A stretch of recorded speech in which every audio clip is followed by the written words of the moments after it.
Hello and अस्सलाम वालेकुम beautiful people, how are you all. मैं सब शमीम। आई होप कि आप सब लोग अच्छे से होंगे, आपकी पढ़ाई अच्छे से जा रही होगी। आज की इस वीडियो में हमें पढ़ना है role of moderates and extremists. Moderates और एक्सट्रीमिस्ट्स का क्या रोल रहा है, ये दो ग्रुप्स थे, ठीक है। इनका क्या रोल रहा है इंडियन नेशनल कांग्रेस में, किस तरह से इन्होंने काम किया है, वो हम आज पढ़ने वाले हैं, ठीक है। पिछली वीडियो में मैंने आपको foundation of INC Indian National Congress पढ़ा दिया है, उसकी फॉर्मेशन कैसे होती है, उसमें प्रोमिनेंट लीडर्स कौन कौन से थे, और उसी में से तीन फेजेस निकल के आते हैं, तीन ग्रुप्स, एक मॉडरेट्स, दूसरे extremists and number third is Gandhian era. और आज की इस वीडियो में हम पढ़ने वाले हैं मॉडरेट्स और एक्सट्रीमिस्ट्स। मॉडरेट्स को हम सेपरेटली और एक्सट्रीमिस्ट्स को भी हम सेपरेटली पढ़ेंगे, ठीक है। इससे पहले वीडियो स्टार्ट करने से पहले में एक छोटी सी गुजारिश है कि अगर आप चैनल पर पहली बार विजिट कर रहे हैं या अगर अभी तक चैनल को सब्सक्राइब नहीं किया है तो बराए करम चैनल को भी सब्सक्राइब कर लें और पास वाला बेल आइकन भी प्रेस कर ले, ताकि ऐसी ही मजीद वीडियोस उनकी नोटिफिकेशन आपको मिलती रहे, ठीक है। तो चलिए ज्यादा वक्त नहीं लेते हैं, हम आज के अपने टॉपिक को शुरू करते हैं। सबसे पहले देखो, आपको यह याद रखना है, during the Indian freedom struggle जब चल रही थी, two distinct fractions emerged within the INC Indian National Congress. दो फ्रैक्शंस निकल कर आती हैं, दो फ्रैक्शंस इमर्ज होते हैं इंडियन नेशनल कांग्रेस में। कौन कौन सी थी? यही एक the moderates and number second the extremists. Moderates किनको कहते थे और एक्सट्रीमिस्ट्स कौन थे? मॉडरेट्स में बता चुका हूं ऑलरेडी आपको पिछली वीडियोस में। अगर आपने वो वीडियोस नहीं देखी हैं तो पहले आप वो वीडियो जाके देखिए, प्लेलिस्ट की लिंक आपको डिस्क्रिप्शन बॉक्स में मिल जाएगी, वहां पे आपको मेरा व्हाट्सएप नंबर भी मिल जाएगा। अगर आपको ये हैंड रिटन नोट्स चाहिए हो तो आप मुझे मैसेज कर सकते हैं, रीजनेबल रेट्स पे आपको ये मिल जाएंगे। वहां से आप हमारी व्हाट्सएप ग्रुप भी ज्वाइन कर सकते हो, जिसमें आपको स्टडी मटेरियल मिलता रहता है और ग्रुप में अपडेट्स और नोटिफिकेशनें भी शेयर होती रहती हैं। मॉडरेट्स में बता रहा था आपको, मॉडरेट्स कहते हैं उस ग्रुप को, ये वो एक ऐसा ग्रुप था जो नॉन वायलेंस पे बिलीव करता था, यानी कि जो पीसफुली किसी भी काम को करना चाहता था। नरम दल जिसको हम कहते हैं, हिंदी में बोले तो नरम दल। और एक्सट्रीमिस्ट थे गरम दल वाले लोग, यानी कि ये वायलेंस पे विश्वास रखने वाले थे, ये रेवोल्यूशन पे विश्वास रखने वाले थे, ये डायरेक्ट एक्शन लेना चाहते थे। फिलहाल हम पढ़ते हैं मॉडरेट्स को। मॉडरेट्स, इसका ये फेज जो था 1885 से लेकर 1905 तक इनका ये फेज रहता है इंडियन नेशनल कांग्रेस में। तो देखिए, चलिए बढ़ते हैं आगे। मॉडरेट्स में सबसे पहले आपको देखना है प्रोमिनेंट लीडर्स जो थे, इंपॉर्टेंट लीडर्स जो थे मॉडरेट्स में से। एक था दादा भाई नौरोजी, जी.के. गोखले, मदन मोहन मुलाइवा, सुरेंद्रनाथ बनर्जी एटस्ट्रा। और भी कुछ लीडर्स थे, लेकिन ये चार बहुत इंपॉर्टेंट लीडर्स हैं, दादा भाई नौरोजी, जी.के. गोखले, मदन मोहन मुलाइवा, सुरेंद्रनाथ बनर्जी, ठीक है। ये प्रोमिनेंट लीडर थे किनके? मॉडरेटर्स के। Moderators believe in 3 Ps. ये मॉडरेट्स जो थे ये 3 पीज पे बिलीव करते थे। ये 3 पी क्या थे? देखिए 3 पी में एक तो प्रेयर आ जाता है, दूसरा पिटीशन एंड तीसरा प्रोटेस्ट। प्रेयर मीन्स प्रेयर, यानी कि ये कहते थे कि हमें प्रे करना चाहिए, अगर हमारे ऊपर जुल्म हो रहा है या किसी भी तरह का कोई मसला है, प्रॉब्लम है, हमें प्रे करना चाहिए उस प्रॉब्लम को लेके, ताकि वो प्रॉब्लम सॉल्व हो, मतलब पीसफुली। हमें कोई अहिंसा नहीं करनी, हमें कोई वायलेंस नहीं करनी। पिटीशन मतलब हम कोई डॉक्यूमेंट डालेंगे, हम कोई एडवाइस डालेंगे कि भाई इस चीज के ऊपर काम होना चाहिए, ठीक है। बातचीत करेंगे, प्रोटेस्ट करेंगे, पीसफुल प्रोटेस्ट करेंगे कि जिससे किसी को भी कोई नुकसान ना हो। ये इन 3 पीज पे विश्वास रखते थे। कौन? मॉडरेट्स, नरम दल के लोग। बढ़ते हैं आगे। Next point is, okay let me adjust it. Moderates aim to work within the existing British colonial framework, seeking to obtain representation and rights for Indians through dialogue, petitions and negotiations with the British government। देखो ये क्या चाहते थे moderates, क्या चाहते थे?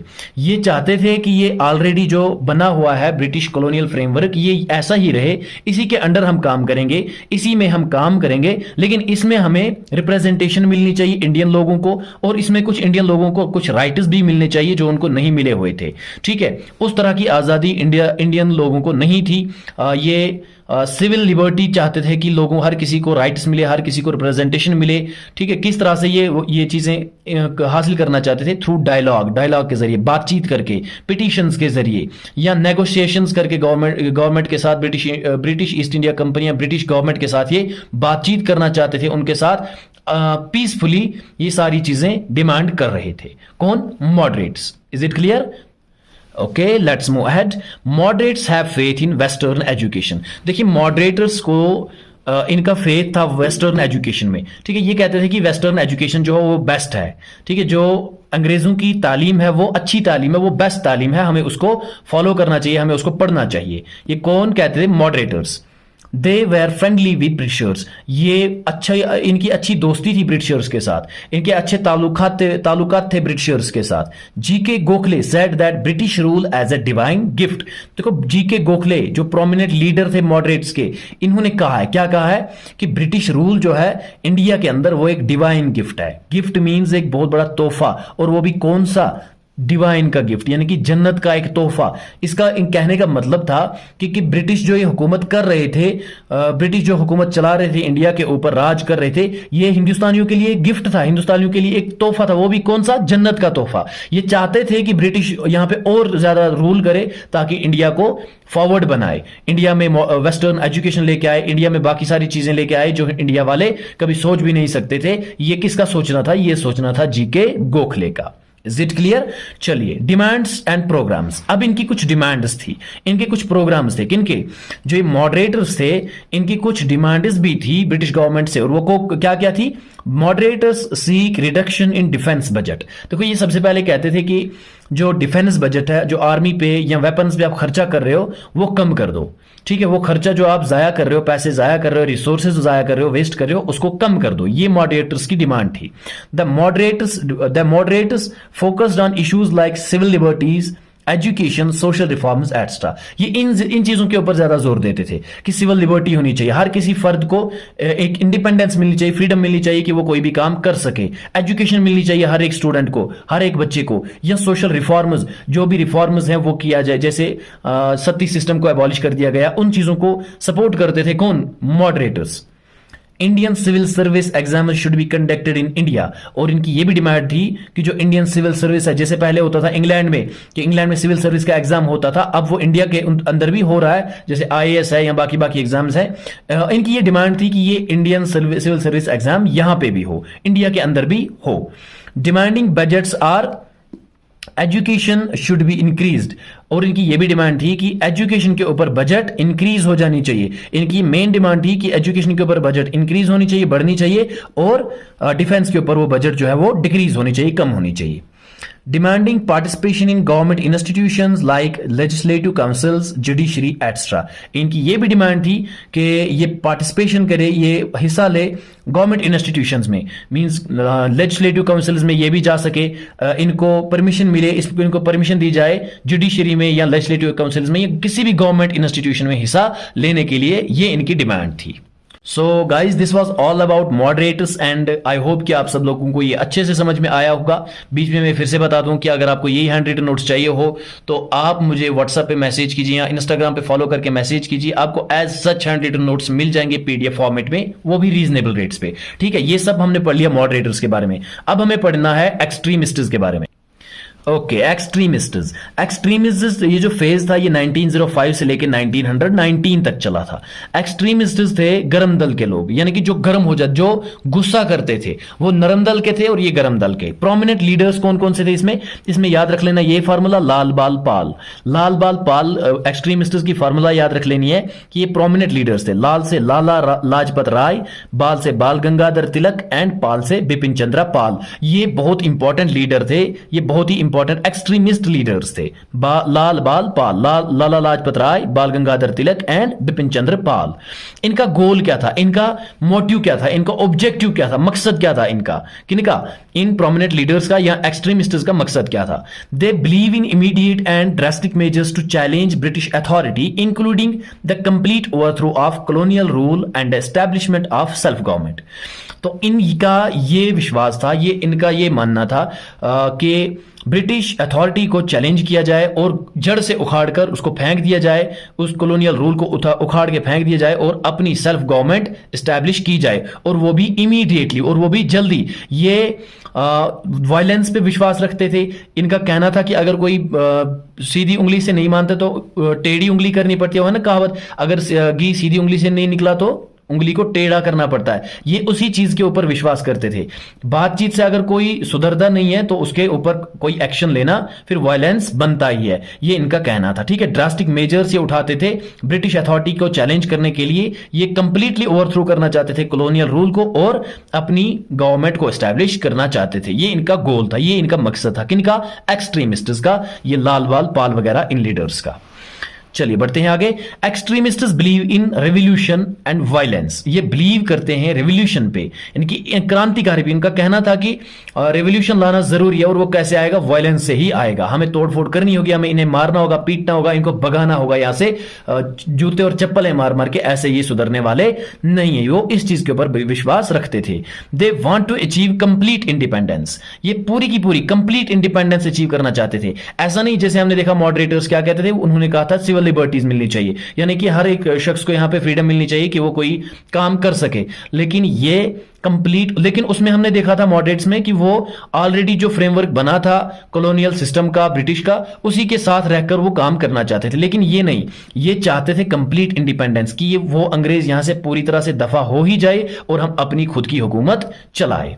They did not believe in petition और prayer. ये किसी पिटीशन पे या किसी प्रेयर पे ये बिलीव नहीं करते। ये इनका मानना था कि हम जो काम कर रहे हैं ये कागजों के जरिए या बातचीत करने से ये मसले हल नहीं होंगे, हमें एक्शंस लेने होंगे। प्रेयर से कोई काम नहीं होगा, हमें एक्शंस लेने होंगे, हमें वायलेंस करनी होगी। दे बिलीव्ड इन स्वदेशी, by Indian and boycott movements. ये इन चीजों के ऊपर बिलीव करते थे। स्वदेशी, स्वदेशी मींस बाय इंडियन, कि भाई जो इंडिया के अंदर प्रोडक्शन हो रही है उसको यूटिलाइज करो। इंडियन जो फैक्ट्रीज हैं, कंपनीज हैं, स्मॉल स्केल इंडस्ट्रीज, उनको प्रमोट करो, उनकी चीजें खरीदो, और जो बाहर से इंग्लैंड से चीजें आ रही हैं, यूरोपियन कंट्री से आ रही हैं, उनको बाइकआउट करो। इन चीजों के ऊपर ये बिलीव करते थे। ये कहते थे कि उनका धंधा पूरा का पूरा हमें बिठाना है। किनका? यूरोपियंस का। They wanted Swaraj. ये स्वराज चाहते थे। सवा का मतलब होता है सेल्फ एंड राज का मतलब होता है गवर्नमेंट, यानी कि खुद गवर्नमेंट करना चाहते थे। They sought to revive and promote Indian culture, heritage and nationalism to counter the impact of British colonial rule। ये प्रमोट करना चाहते थे, रिव्यू करना चाहते थे इंडियन कल्चर को। इन्होंने इस चीज के ऊपर ज्यादा जोर दिया है कि इंडियन कल्चर को, इंडियन हेरिटेज को, यहाँ के नेशनलिज्म को प्रमोट किया जाए, इसको रिव्यू किया जाए, लोगों के अंदर हुब्बुल वतनी का जज्बा भरा जाए, ताकि लोगों को समझ में आए कि नेशनलिज्म होती क्या चीज है, अपना कल्चर होता क्या है। ठीक है, ताकि जो ब्रिटिश कॉलोनियल रूल का इंपैक्ट था, असर था, उसको काउंटर किया जाए, उसको खत्म किया जाए। डायरेक्ट एक्शन, ये बिलीव करते थे डायरेक्ट एक्शन पे। ठीक है, जो काम किसी पिटीशन से या प्रेयर से नहीं हो रहा है, नेगोशिएशन से नहीं हो रहा है, उसके लिए फिर ये क्या करते थे? डायरेक्ट एक्शन लेते थे। अनलाइक द मॉडरेटर्स, कहते हैं कि जैसे मॉडरेट्स कर रहे थे वैसे नहीं, ये उनसे अलग थे। Extremists believe in direct action either in the form of protest, struggles और वायलेशन। ये जो एक्सट्रीमिस्ट्स थे ये बिलीव करते थे डायरेक्ट एक्शन पे। ये सिंपली किसी अंग्रेज को कहा ये बात करने के लिए, कोई डिमांड रखी, उसको वो अगर वो ना मानता तो उसको वहीं पे वो खत्म कर देते थे, मार देते थे, उसके साथ तोड़फोड़ करते थे, उसकी प्रॉपर्टी को जला देते थे या वायलेंस करते थे। ठीक है, चाहे फिर वो डायरेक्ट एक्शन किसी प्रोटेस्ट स्ट्रगल की फॉर्म में ले या फिर वायलेशन की फॉर्म में, लेकिन वो डायरेक्ट एक्शन पे बिलीव करते थे। तो this was all about extremists. I hope कि आपको ये भी समझ में अच्छे से आ गया होगा कि इनका मकसद क्या था और ये कौन लोग थे। अब छोटा सा एक पैराग्राफ लिख देना आखिर में, ताकि आपको अच्छे से समझ में आ जाए। The contribution of both moderators and extremists were instrumental in building the momentum that eventually led to India's independence in 1947। कहते हैं जो कंट्रीब्यूशन मॉडरेटर्स का रहा या फिर एक्सट्रीमिस्ट का रहा, ज्यादातर तो एक्सट्रीमिस्ट्स का ही रहा है, मॉडरेटर्स का कम रहा है, लेकिन इनका भी रहा है। ये बहुत ही इंपॉर्टेंट था, इनकी कंट्रीब्यूशन बहुत ही इंपॉर्टेंट थी, एक मोमेंटम देने के लिए, एक मोमेंटम बिल्ड करने के लिए, एक रफ्तार बिल्ड करने के लिए, और जिस रफ्तार से फिर इंडिया इवेंचुअली 1947 में इंडिपेंडेंस अटेन कर लेता है। ठीक है, तो इसके बाद एक्सट्रीमिस्ट्स के बाद फिर जो एरा स्टार्ट होता है दैट इज गांधीयन एरा। उसमें आपको खिलाफत मूवमेंट या बाकी मूवमेंट्स पढ़नी है, वो हम आज के बाद, इस वीडियो के बाद नेक्स्ट वीडियोस में डिस्कस करने वाले हैं। मुझे उम्मीद है कि ये वीडियो आपको पसंद आई होगी। नोट्स अगर अच्छे लगे हो तो नोट्स के लिए एक लाइक कर दीजिएगा, और अपने दोस्तों के साथ भी शेयर कीजिए, ताकि वो भी इस चैनल से पढ़ सके और आपके साथ साथ वो भी अच्छे मार्क्स ला सके। चैनल को सब्सक्राइब करना लाजमी है। और अगर आपको यही हैंड रिटन नोट्स चाहिए हो तो आप इस नंबर पे या फिर व्हाट्सएप नंबर आपको डिस्क्रिप्शन बॉक्स में भी मिल जाएगा, मैसेज कर सकते हैं, इंस्टाग्राम पे भी मैसेज कर सकते हैं। आपको as such handwritten notes reasonable rates पे मिल जाएंगे। मिलते हैं अगले वीडियो में, तब तक के लिए अल्लाह हाफिज।